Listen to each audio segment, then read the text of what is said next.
ସକାଳର ଜଳଖିଆ କୁହନ୍ତୁ କିମ୍ବା ପିଲାମାନଙ୍କର ଟିଫିନ୍ ବକ୍ସ କଥା କୁହନ୍ତୁ, ସବୁ ମାଆମାନଙ୍କର ଗୋଟେ ବଡ଼ ସମସ୍ୟା। ତ ଏଇ ସମସ୍ୟାକୁ ଟିକେ ହାଲକା କରିବା ପାଇଁ ମୁଁ ଆଜି ଏଇ ରେସିପିଟି ଆପଣମାନଙ୍କ ସହିତ ସେୟାର କରୁଛି। ତ ଏଇ ରେସିପିଟି ବନେଇବା ପାଇଁ ମୁଁ ଏଠି କେବଳ ଗୋଟେ କପ୍ ବଳି ଯାଇଥିବା ଭାତର ୟୁଜ୍ କରିଛି, ଯେଉଁଟାକି ଆମର ଦ୍ୱିପହର ବଳି ଯାଇଥିବା ଭାତ, କେବଳ ଗୋଟେ ଗିନା ଭାତକୁ ନେଇକି ଆମେ ଏଇ ରେସିପିଟି ବନେଇବା। ତ ଏଇ ବ୍ୟାଟରଟା ଆମେ ବନେଇବା, ଗୋଟେ ବ୍ୟାଟରରୁ ଆମେ ତିନିଟା ଆଇଟମ୍ ବନେଇବା, ବନ୍ ଡୋସା, ଇନଷ୍ଟାଣ୍ଟ ଡୋସା ଆଉ ଭେଜିଟେବୁଲ୍ ଇଡଲି, ଯେଉଁଟାକି ବହୁତ ହି ହେଲ୍ଦି ରହିବ ଆଉ ପିଲାମାନଙ୍କୁ ତ ପାଇଁ ବହୁତ ବଢ଼ିଆ। ସମସ୍ତଙ୍କୁ ରେସିପି ନିହାତି ଭଲ ଲାଗିବ। ଯେପର୍ଯ୍ୟନ୍ତ ଆପଣ ଏ ରେସିପିଟି ନିଜେ ନ କରିଛନ୍ତି କିମ୍ବା ପ୍ରଥମରୁ ଶେଷ ପର୍ଯ୍ୟନ୍ତ ଭିଡ଼ିଓଟି ନ ଦେଖିଛନ୍ତି, ଆପଣ କେବେ ବି ବିଶ୍ୱାସ କରିପାରିବେନି ଯେ କେବଳ ଗୋଟିଏ କପ୍ ବଳି ଯାଇଥିବା ଭାତରେ ଆମେ ଏତେ ବଢ଼ିଆ ରେସିପି ବନେଇ ପାରିବା, ଏତେ ବଢ଼ିଆ ବ୍ରେକଫାଷ୍ଟ ବନେଇ ପାରିବା। ତ ଦେଖନ୍ତୁ, ଇଏ ହେଲା ମୋର ତିନିଟା ଆଇଟମ୍ ଗୋଟେ ବ୍ୟାଟରରୁ ଆମେ ବନେଇବା। ସେଥିପାଇଁ କେବଳ ଗୋଟିଏ କପ୍ ଭାତ ମୁଁ ଏଠି ନେଇଛି। ତ ମୁଁ ପୁଷ୍ପ, ମୋ ଚ୍ୟାନେଲ୍ ସମଟାଇମ୍ସ ୱିଥ୍ ପୁଷ୍ପରେ ଆପଣ ସମସ୍ତଙ୍କୁ ବହୁତ ବହୁତ ସ୍ୱାଗତ। ତ এই ରେସିପିଟି ବନେଇବା ପାଇଁ ମୁଁ ପ୍ରଥମେ ଦ୍ୱିପହର ବଳିଯାଇଥିବା ଭାତକୁ ପ୍ରଥମେ ତାକୁ ମୁଁ ମାପିଦେବି। ତ ଦେଖନ୍ତୁ, ଗୋଟେ କପ୍ ଆମର ରାଇସ୍ ହେଉଛି। ତ ସେଇ ଗିନାରେ ଆମେ ଆମର ଇଡଲି ଚାଉଳ, ଯେଉଁଟା ମୋଟା ଚାଉଳ, ସେଇଟା ଗୋଟେ କପ୍ରୁ କମ୍ ନେବା। ଦେଖନ୍ତୁ ହେଲା, ଟିକେ କମ୍ ନେବା। ତା ସାଙ୍ଗରେ ବିରି ଡାଲି ଫର୍ମେସନ୍ ପାଇଁ କେବଳ ଗୋଟେ ମୁଠା ବିରି ଡାଲି, ଯେଉଁଟା 2 ଟେବୁଲ୍ ସ୍ପୁନ୍ ବିରି ଡାଲି ଦେବା। ତା ସାଙ୍ଗରେ ମେଥି ଦାନା ଗୋଟେ ଚାମଚ ବା ଗୋଟେ ଚାମଚରୁ କମ୍ ଦେବା। ଦେଖନ୍ତୁ ହେଲା, ଏବେ ଏସବୁକୁ ମୁଁ 3-4 ଥର ଭଲ ଭାବରେ ଧୋଇ ନେବି। ତାପରେ ତାକୁ 3-4 ଘଣ୍ଟା ବତୁରିବା ପାଇଁ ଆମେ ଛାଡ଼ିଦେବା। ଦେଖନ୍ତୁ, ଯେମିତି ବିରି ଚାଉଳ ଆମର ଭଲ ଭାବରେ ବତୁରି ଯିବ, ଯେତିକି ବତୁରିବ ଆମ ବ୍ୟାଟରଟା ସେତେ ଭଲ ହେବ।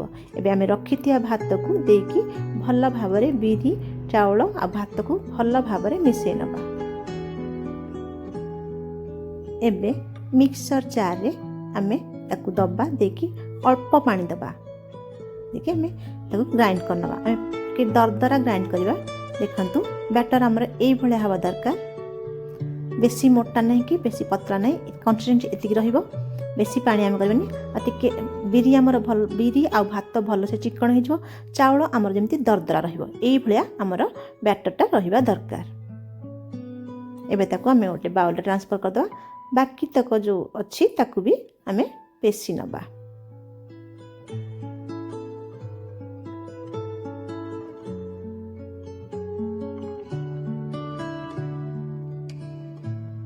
ଏବେ ଆମର ବ୍ୟାଟର ରେଡ଼ି ହେଇଗଲା। ତ ତାକୁ ଆମେ ଯେତେବେଳେ ଇନଷ୍ଟାଣ୍ଟ ଦୋସା କରିବା, ତ ସେଥିରେ ପାଣି ଦେଇକି ଆମେ ଗୋଟେ ଲିକ୍ୱିଡ଼ ଫର୍ମ କରିବା ତା'ର।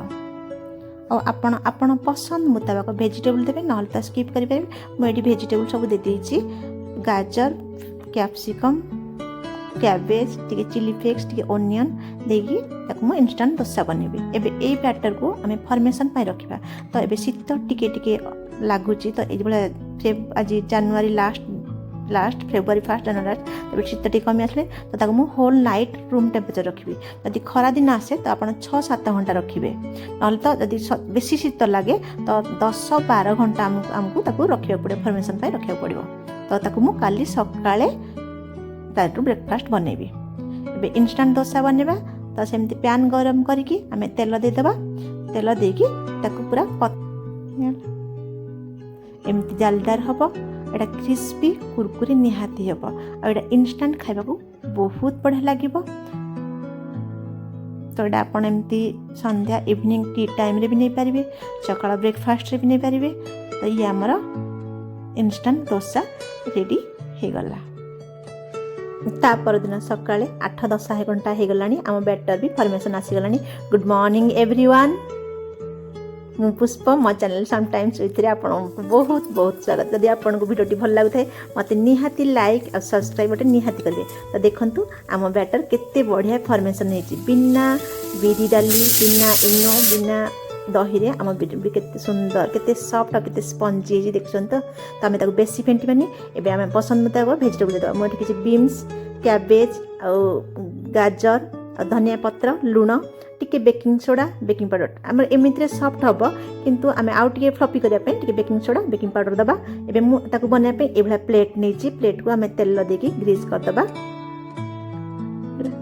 एक्चुअली ये सब बेकिंग सोडा बेकिंग पाउडर नदेले भी चलो किंतु टिके भल स्पंजिया मुझे दौची आपन चाहिए स्किप करेंगे तो भल भाव में मिसईदबा एबे आमे ताकू प्लेट रे दबा प्लेट गिना आपन जो शेप रो करने चाहते से हिसाब रे देबे ता ऊपर मु टिके पोड़ी मसला दे देछि जदि आपन घरे गन पाउडर नाही तो आपन सेटरे स्किप करिवे नहल तो टिके जीरा आ रेड चिली पाउडर टिके चिली फ्लेक्स दे देबे तो आ मु बन दशा पई एभला मोर तड़का पैन टा नेछि आपन बारदी मोटा कड़ी थो छोट छोट सुंदर देखला बेला बनेबे एटारे माने किछि अधिका हबनी खाली गोटे शेप रे हबो और सुंदर लागिवो बस ताकू 2-3 मिनट कवर करके आम कुक करदे देखु ये आमर बंदस हो गला एटा भी देखा भी सुंदर लगे आ खाइबा भी मस्त लगे आ बहुत शीघ्र हम जिते पतला बनइबे देखो केते माने जोरे फुलुची आ केते सुंदर है देखो तो यही रेसिपी पिला मानकु निहाती पसंद लगे आ पिला मानकु टिफिन बॉक्स देले बहुत बढ़िया लगे तो आमर ये इडली भी आमर स्टीम हो गलानी 4-5 मिनट हो गलानी तो ताको खोला करके ठंडा करदबा गैस स्टोव को ऑफ करदबा देखो ठंडा हो सारा नाइफ साहाଯ୍य आम एमती बुलेदबा बुलेकी एमती बाहरी पड़ा देखो केते बढ़िया देखो माने केक भी फिका पड़ जाव देखो केते बढ़िया है देखि पारले तो आ भितर देखो केते स्पंजी केते जालीदार है तो गोटे बैटर है गोटे बैटर घरे आम जो भात को साधारणतः आम ओडिया मान घरे भात सबुदिन फोपड़ा हुए यहाँ मुझे निहाती कहबी जे ये भात आमर फोपड़ा जदि आप घरे भात बड़ी जाए मु तो एमती करे दिने दिने भात माने जाणिकी पड़ाए एमती ए रेसिपी टे बनापे मुझे जाणिकी अधिका चाउल पकई थाए गोटे मुठा भात निहाती बड़ेबी तो गोटे कप भात तो ये इडली टी आप गोटे खाइले भी आप सफिसीयंट हम देखो तो गोटे कप भात मोर ये माने 6-7 जन खाइला भलिया आमर ब्रेकफास्ट बनी जीव देखंतु केते बढ़िया है आ केते सुंदर से बाहरी आछि आ ये बहुत ही हेल्दी रहबो कारण आमे एटे कोनोसी अलगा किछि जिंस मिसिनांती तो घरे थिया भात ता से किछि वेजिटेबल ऐड करिकी आ आमर राइस मिसेकी आम जो इडली राइस मिसेकी आम एटा बनी जंती केते बढ़िया केते जल्दी तो एभला आपण घरे बनांतु वीडियोटी आपन देखिले जदि आपन वीडियोटी पसंद लागुछाय तो निहाती रेसिपी ट्राई करिवे कारण आम ओडिया मान घरे भात निहाती कौन जिनस बाहर भी ना जहाँ घर पाखे हाथ पाहांतर थी जिनस को लेकिन मुझे आपन को रेसिपी बना मो काम तो लाइक आउ शेयर आउ सब्सक्राइब करवा आपन काम मत कमेंट निहाती जानबे तो आपन ए रेसिपी केबे ट्राई कर मत निहाती जानबे तो ये रेसिपी को आपन चटनी सांगरे कि कौन आलू तरी सांगरे जेकोसी तरकारी सांगे खाइले बहुत भल लगे तो थैंक यू बहुत बहुत धन्यवाद स्वस्थ रहंतु मस्त रहंतु खुश रहंतु जय जगन्नाथ।